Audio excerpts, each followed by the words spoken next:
In 1987, on Village Road near Leland, detectives were called to one of the most horrific murders in Brunswick County. Civilian investigative specialist Jim Westbrook with the Brunswick County Sheriff's Office says 23-year-old Jaye-Potter-Mintz was found stabbed to death in her home on February 23, 1987. Jay's body was discovered by her mother. He says Jay's mom, Laureen, also found the only known witness, Jay's almost 2-year-old son. He was telling me all sorts of things. It was a white male.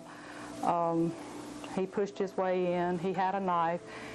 He made motion as, he was stabbing her. He apparently saw everything. Now, 31 years have passed, and investigators are still looking for answers. But one thing at the Brunswick County Sheriff's Office has never changed. Phil felt that Jay deserved justice. This was something that really mattered to him. It mattered deeply. Captain Phil Perry's desire to solve this case touched everyone who knew him. He so wanted this to happen. He so wanted to know who did this, to give Jay justice, to give her family some peace. Perry retired from the sheriff's office in 2011, but continued working on the case with the UNSOLVED unit. He gave us time, he gave us talks, he would tell us things that none of us would have known or even guessed. Civilian investigative specialist Mary Doncourt says Perry worked on this case until he died in February. But she says his work will live on. For us, because he meant so much to us, we're just going to give him what he wanted, sooner or later. So where is the investigation now? Over the years, we're sitting on about 19,000 pages of investigative work. Do you guys have suspects? We have some, but we're not about to, at this time, disclose any information relating to them. Is there anything new in the investigation that you can tell me about that's happened in recent years? Basically new technology. Doncourt says they are working with a lab that does phenotyping.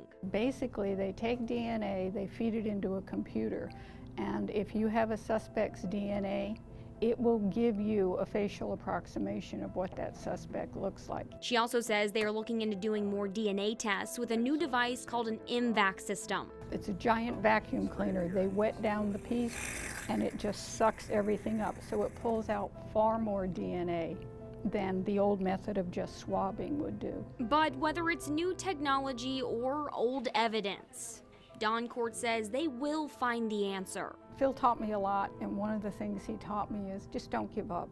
You're going to get pushed away, you're going to be told no, that's okay. There's another string to pull, there's always something. We're just going to keep following that roadmap. And while Phil won't make it to the end of the road with them, Doncourt says he helped them get to the next stop. And that's why they will not stop until they find justice for Jay. If we don't, there'll be other people coming along to do it, but we will find Jay's killer. The killer behind one of the most brutal murders in Brunswick County that remains unsolved.